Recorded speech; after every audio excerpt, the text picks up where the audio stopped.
नमस्कार। आज हम बात कर रहे हैं कि 2025 में भारत में ड्रॉप शिपिंग बिजनेस कैसे शुरू किया जाए, वो भी मतलब सबसे आसान तरीके से। हाँ, और ये उनके लिए भी है जिन्होंने पहले कभी ये नहीं किया हो। बिल्कुल। हमारे पास एक YouTube वीडियो का ट्रांसक्रिप्ट है और उसके कुछ मुख्य बिंदु हैं। जी। तो हमारा मकसद है उन स्टेप्स को समझना जिनसे कोई भी कम से कम टाइम और पैसे में अपना ड्रॉप शिपिंग स्टोर शुरू कर सके। ड्रॉप शिपिंग का बेसिक आइडिया तो शायद कई लोगों को पता होगा। हाँ, मतलब सीधा है, ट्रेंडिंग प्रोडक्ट ढूंढो, वेबसाइट पर लगाओ, मार्केटिंग करो। और ऑर्डर आने पर? सप्लायर सीधा कस्टमर को पैक करके भेज देता है, आपको स्टॉक या शिपिंग की टेंशन नहीं। ठीक है। तो पहला कदम वेबसाइट शायद। बिल्कुल।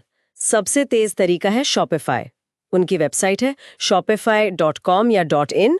वहाँ 20 रुपए महीने का ट्रायल मिल जाता है। 20 रुपए बस? हाँ, शुरुआत के लिए। और थीम? कोई भी मुफ्त थीम चुन लें, जैसे डॉन है।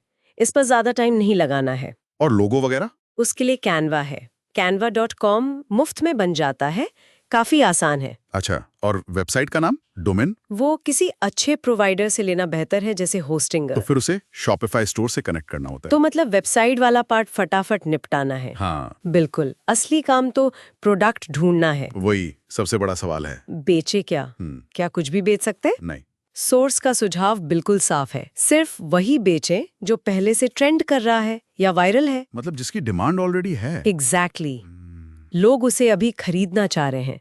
आपको डिमांड बनानी नहीं, बस पूरी करनी है। अच्छा, तो ये ट्रेंडिंग चीजें मिलेंगी कहाँ? एक बढ़िया तरीका है इंस्टाग्राम रील्स देखना। रील्स? हाँ, हैशटैग खोजें, जैसे #Amazon Finds, #Gadgets। आपको कई वीडियो मिलेंगे। अच्छा, जैसे वो वायरल गैजेट्स वगैरह। बिल्कुल। जैसे वो सब्जी सुखाने वाला गैजेट था, उसके 2 लाख व्यूज थे। या वो आइस क्यूब ट्रे, उसके 1 लाख। जितने ज्यादा व्यूज उतनी ज्यादा दिलचस्पी। अरे वाह, ये तो बढ़िया तरीका है। प्रोडक्ट मिल गया, अब सप्लायर?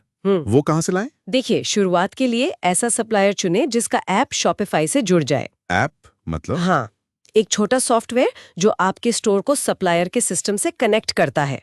सोर्स ने रोपोसो क्लाउड का नाम लिया है। रोपोसो क्लाउड? ये भारत में है? हाँ, भारत में मौजूदा विकल्पों में से एक बताया जा रहा है। ऐप इंस्टॉल करें, प्रोडक्ट ढूंढे, स्टोर पर ऐड कर दें। और बाद में जब बिजनेस थोड़ा जम जाए, तब आप बेहतर कीमतों के लिए प्राइवेट सप्लाई ढूंढ सकते हैं, मुनाफा बढ़ाने के लिए। ठीक है। अब आते हैं कीमत पर। कितना रखें? Amazon से कंपेयर करें? नहीं, बिल्कुल नहीं। Amazon से तुलना मत कीजिए। देखिए कि दूसरे ड्रॉप शिपर जो वायरल रील्स वाले हैं वो कितने में बेच रहे हैं। अच्छा। और एक रूल पकड़ के चलें, कम से कम 3 गुना मार्जिन। 3 गुना? मतलब लागत 300 रुपए तो बेचे 900 या ज्यादा में। इतना मार्जिन क्यों? क्योंकि इसमें सिर्फ आपका प्रॉफिट नहीं है, इसमें एड्स का खर्चा है, शिपिंग है और सबसे जरूरी RTO। RTO, return to origin. हाँ, मतलब जो ऑर्डर वापस आ जाते हैं, उसकी कॉस्ट भी इसी मार्जिन से निकलनी चाहिए। अगर 3x मार्जिन नहीं मिल रहा तो वो प्रोडक्ट छोड़ देना ही बेहतर है। समझ गया। प्रोडक्ट पेज पर क्या ध्यान देना है? बस फोटो लगा दे? नहीं नहीं, पेज आकर्षक होना चाहिए। अच्छी हाई क्वालिटी तस्वीरें तो चाहिए ही। और डिस्क्रिप्शन में? फीचर्स से ज्यादा फायदों पर फोकस करें।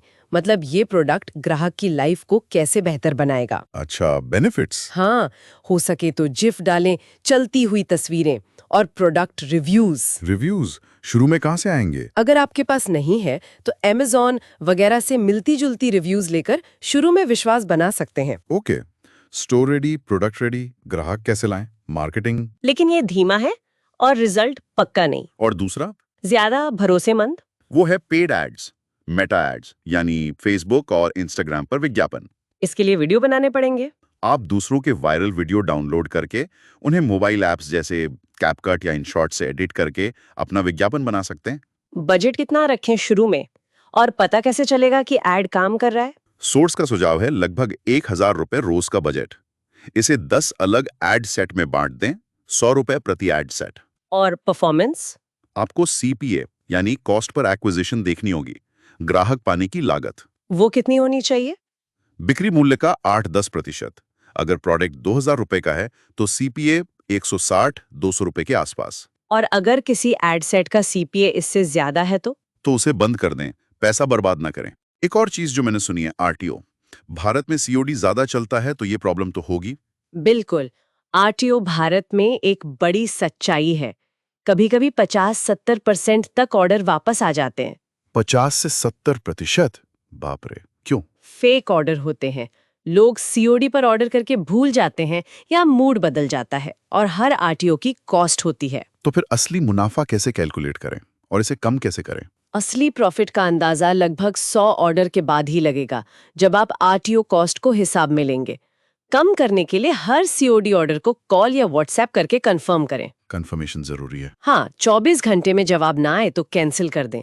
कंफर्म होने पर ही सप्लायर को शिप करने को कहें। ठीक है। और बिजनेस को स्केल कब करें, मतलब एड्स पर खर्च कब बढ़ाएं? तभी जब कोई एड कैंपेन लगातार मुनाफा दे रहा हो, जब पक्का हो कि ज्यादा पैसा लगाने से ज्यादा मुनाफा मिलेगा। समझ गया। तो कुल मिलाकर ये एक सीधा साधा रोड मैप है ड्रॉपशिपिंग शुरू करने का। Website, trending product, supplier, pricing, marketing, RTO management. हाँ, ये एक प्रैक्टिकल तरीका है, पर अंत में एक सवाल सोचने वाला है। क्या ड्रॉप शिपिंग में लंबी सफलता सिर्फ ट्रेंडिंग प्रोडक्ट्स को फटाफट बेचने में है, या फिर ग्राहक के अनुभव और विश्वास बनाने में कोई गहरा मौका छुपा है? खासकर आरटीओ जैसी चुनौतियों को देखते हुए इस पर सोचना चाहिए।